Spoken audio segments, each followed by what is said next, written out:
Hello everyone and welcome back to my channel. Actually में आज हम पढ़ने वाले हैं chapter 1 food where does it come from. जैसे कि हमने देखा कि हमारी जो साइंस बुक का ये पहला चैप्टर है। अगर आपको इसके सिलेबस लाइन जाननी है कि भाई सिलेबस क्या है इस पूरे इसका, सो आप हमारी सिलेबस वीडियो देख सकते हैं जिसमें आपको पूरे सिलेबस दिए गए हैं कि ईवीएस बुक में कितने सिलेबस हैं। और आप 5th ग्रेड से अभी 6th ग्रेड में आए और आप ये पहला चैप्टर देख रहे हो तो भी आपके लिए नया हो, but these all are based. मैं इसका एक मेन बात बता दूं, ये आपका कार्निवोरस हर्बिवोरस इन पे डिपेंड है। और फूड कहाँ से आते हैं, कहाँ उनका काम होता है, क्या वो करते हैं, food rich proteins fats and etcetera. So before we start, if you are new to the channel, make sure to subscribe the channel and like the video so our video will not missed by anyone. So please share our videos. Okay. अब हम अपना chapter जो है main वो start करते हैं। What did you eat at home today? आज आपने घर में क्या खाया? Find out what your friend are ate today. आप फाइंड करो कि अपने फ्रेंड ने क्या खाया। तो ये सब तो आपके लिए है कि did the same kind of food, क्या आपने कल सेम खाया था आज भी सेम खाया, क्या डिफरेंट टाइम्स नहीं बनता। ओके, हम डायरेक्ट अपने इस पे आ जाते हैं। There seem to be so much variety in the food that we eat. हमें बहुत सारी वैरायटी फूड में दिखती है जो हम खाते हैं, जो हम कंज्यूम करते हैं। What are the food items made of, किन किन चीज़ों से वो बनी रहती है। Think about rice cooked at home. उसके बाद अपने चावल के बारे में सोचो जो आपके घर में बनाया जाता है।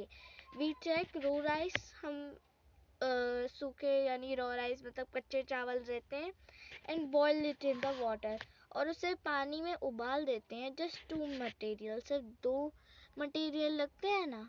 आपको तो पहले पानी लगता है और चावल लगता है बस, और ingredients are needed to prepare dish. अच्छा, आपकी मम्मी को आपने कभी देखा है कि पानी डाल दिया, चावल डाल दिए, गैस पे रख दिया, हो गया? नहीं। मतलब उसमें ना आपकी मम्मी कुछ इंग्रेडिएंट्स डालती हुई, जैसे आपकी मम्मी सब्जी बना रही है ब्रिंजल की। अब वो क्या कर, अब आप सोच रहे होंगे वो पानी डालेगी, ब्रिंजल डालेगी, काटेगी, हो गया, उसकी आउटर कवरिंग तो रेडी हो गई। पर उसमें जो इंग्रेडिएंट्स सामान लगते वो तो हमने डाला ही नहीं, फिर वो डिश कैसी रहेगी?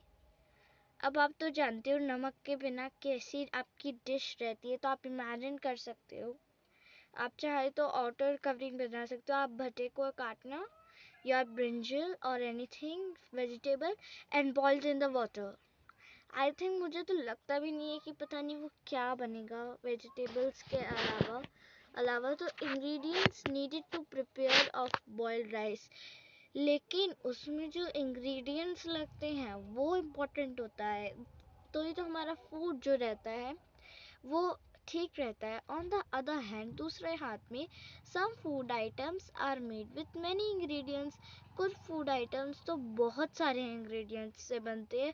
टू प्रिपेयर वेजिटेबल करी, कोई भी वेजिटेबल करी बनाने के लिए we need different kind of vegetable. हमें अब यहाँ वेजिटेबल चाहिए रहती है, सॉल्ट चाहिए रहते हैं, कुछ स्पाइसेस चाहिए रहते हैं, ऑयल चाहिए रहते हैं बहुत ज़्यादा, कुछ में तो बहुत ही ज़्यादा लगती है वेजिटेबल करी बनाने में, है ना। फूड वैरायटी, अब आई थिंक ये एक्टिविटी 1 है। Ask your friend in the school about the items that would be eating during the day. आप अपने फ्रेंड से पूछिए आइटम्स जो उसने दिन में खाए हो। See if you can also get this information, कि आपको भी यही इंफॉर्मेशन मिलती है from friends, आपके फ्रेंड से staying in the different state of India। अब अगर आप दूसरे फ्रेंड्स यानी अपने दूसरे स्टेट से आए हों तो आपके हो सके उधर फ्रेंड्स हो, और हमारी इंडिया जो रहती है वो क्या है, अलग अलग जगह पे उनके पार्ट्स है, अलग अलग जगहों में रहती है और अलग अलग जगह ही डिश बनती है। अब आप जहाँ से रहते हो उधर ज़्यादातर आपकी रोटी सब्जी बनती है। मैं जहाँ रहती हूँ उधर तो यही वैरायटी ज़्यादा रहती है। दाल चावल रोटी, सिर्फ रोटी सब्जी की ज़्यादा वैरायटी रहती है। अभी आप केरला एरिया में जाओ तो आप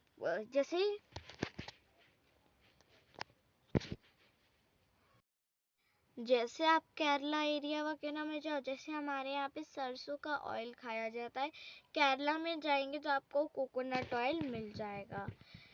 अब name the student and friend food items eaten in a day. अब आपको बताना है स्टूडेंट या नेम का। कोई भी स्टूडेंट का नेम लिख लीजिए और उसने जो दिन में खाया है वो लिख दीजिए। उसने कुछ भी खाया, फिश, दाल चावल, सूप, करी, जो भी खाया हो वो उसमें लिख दीजिए। Choose some of items you list table 1.1। कुछ टेबल लीजिए 1.1 के and try to find out ingredients are prepare this. और फाइंड आउट करिए कि जो इंग्रेडिएंट्स चीज़ें लगती हैं उसे बनाने में by discussing with your friends. आपके फ्रेंड्स के साथ डिस्कस करते, आपके एल्डर्स से। और जो टेबल हम 1.2 बना रहे हैं उसमें कुछ एग्जाम्पल है, जैसे कि आपका रोटी सब्जी होता है, वो आटे से बनता है, वाटर से बनता है, फिर आपको उसे सानना पड़ता है, बेलना पड़ता है, बनता है और आपका रोटी रेडी हो जाता है ना। दाल किससे बनती है? पल्सेस दालों से बनती है, वाटर पानी से बनती है ना। सॉल्ट नमक तो हर चीज़ में लगता है। ऑयल या घी, उसमें ऑयल डलता है, घी डलता है और कुछ स्पाइसेस डलते हैं। अब आप बात कर लीजिए वेजिटेबल्स की। कुक्ड वेजिटेबल दिखा देती हूँ आपको आंसर। कुछ भी लिख दीजिए, आप राइस लिख दीजिए। कुक्ड वेजिटेबल लिख दीजिए।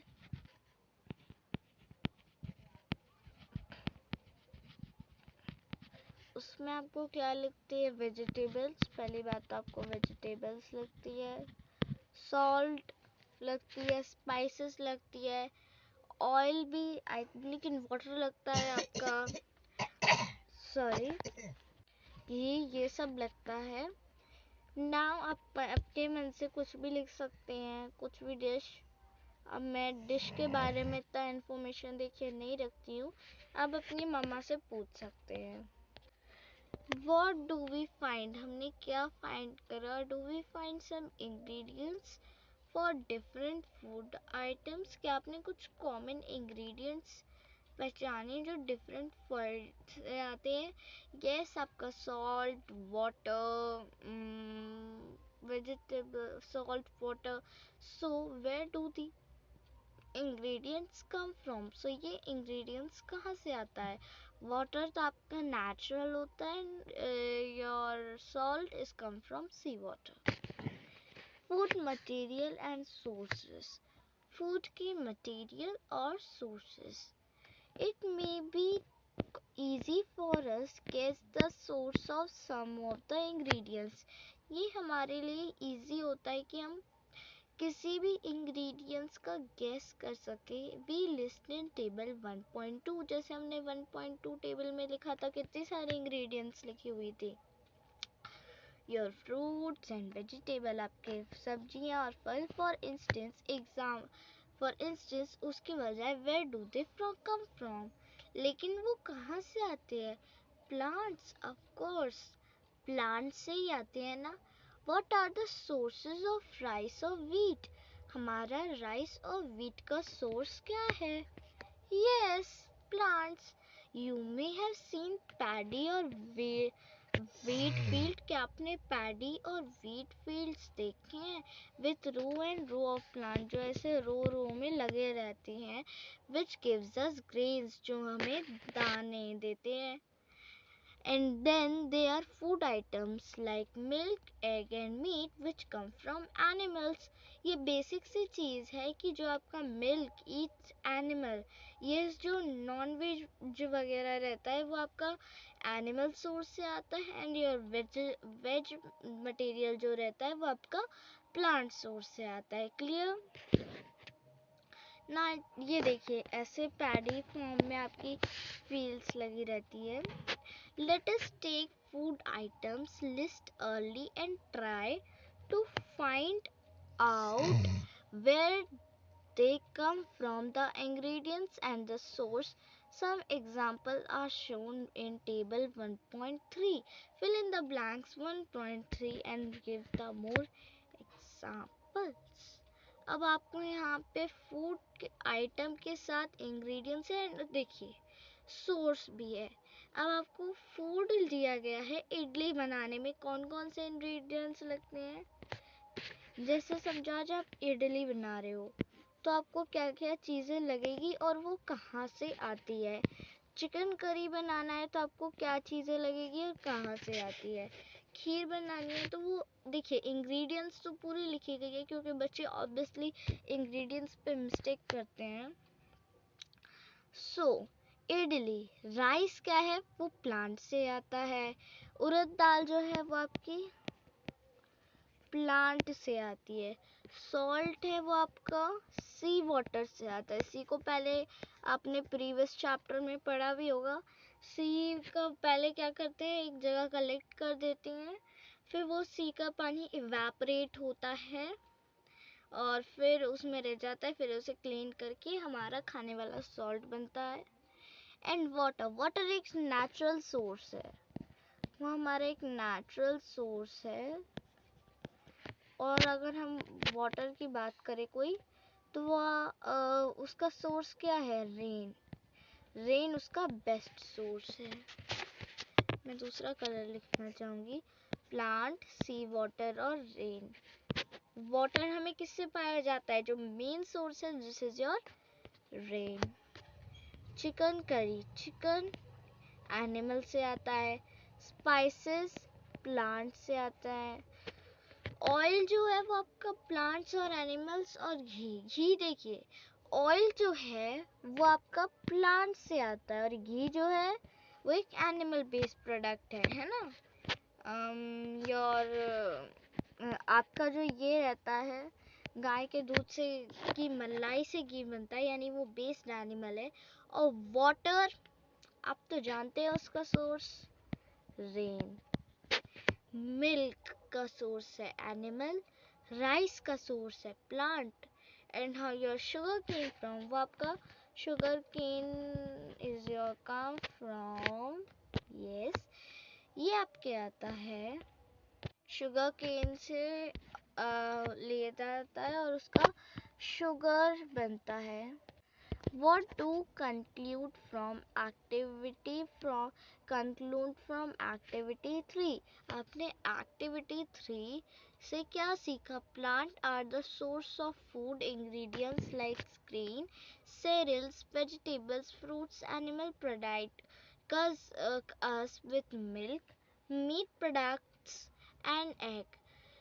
आपने जो एक्टिविटी 3 है उसमें सोर्स ऑफ फूड इंग्रेडिएंट्स कैसे आते हैं, हमारी जो प्लांट बेस्ड प्रोडक्ट्स होते हैं उसमें आपके दाने, सेरियल्स, आपका फल सब्जी, और एनिमल क्या प्रोवाइड करते हैं हमें, आपका milk, meat products and eggs, है ना। Cows, goats and buffaloes are some common animals which gives us milk. Cow, goats और बफेलोज ये तो सब कॉमन एनिमल है जो हमें मिल्क देते हैं। Milk and milk products like butter, milk देते हैं और मिल्क के प्रोडक्ट्स देते हैं। मैंने घी बताया, घी एक मिल्क का प्रोडक्ट है। और butter, cream, who don't like cream, cheese, curd use all over the world, ये वर्ल्ड में तो सब जगह यूज होता है। Can you name some animals which gives us milk? क्या आप और कोई एनिमल बता सकते हो जो हमें मिल्क देते हैं? एक्चुअली में हम यहाँ पे एंड करते हैं, पर एंड करने से पहले हम इस प्लांट को पढ़ लेते हैं कि एक्चुअली में होता क्या है। ये देखिए, ये आपका पूरा एक प्लांट का स्ट्रक्चर रहता है। इसको तो हम जानते ही, आपका फ्लावर होता है, फ्रूट, और ये होता है स्टेम, लीफ। इसे हम नॉड कहते हैं। नोडी, नोडी ऐसे कुछ नहीं पढ़ेंगे, इसे हम कहते हैं नॉड। इसे हम कहते हैं इंटरनॉड। नॉड क्या होती है आपकी? दिस नॉड ये होती है। और इंटर नॉड जो रहती है, देखिए ये नॉड हो गई आपकी। ये जो लीव्स के साइड ऐसे ऐसे निकालते हैं ना, ये नॉड हो गई, और आपकी इंटर नॉड हो गई। ये है आपका बड। और इस पूरे ऊपर वाले के कवरिंग को हम शूट सिस्टम कहते हैं। और ये हो गया आपका प्राइमरी रूट और सेकेंडरी रूट। प्राइमरी सेकेंडरी आप क्लासेस के थ्रू भी याद कर सकते हैं, क्योंकि ये होता है आपका रूट सिस्टम और ये होता है आपका शूट सिस्टम। ध्यान रख लिया। आपको फ्लावर, फ्रूट, स्टेम, लीफ ये आपको कॉमन ही रहता है, पर नॉड और इंटर नॉड में आपको पता चल जाएगा। नॉड जो ऐसे लीव्स का ऊपर ऊपर रहता है ना, ये होता है आपका नॉड। और ये जो कनेक्टेड करता है ना इन लीव्स को, उसको हम कहते हैं इंटरनॉड, है ना। बाकी बड वगैरह तो आप सब जानते ही हैं। ये पूरा होता है आपका शूट सिस्टम। और primary root, secondary root is your root system. Hope you learn something new. आपने शूट सिस्टम, रूट सिस्टम सबको पढ़ लिया होगा ना। So now let's get started. Okay, hope you learned something new. Thanks for watching this part. Rest of the chapter we can do in part 2.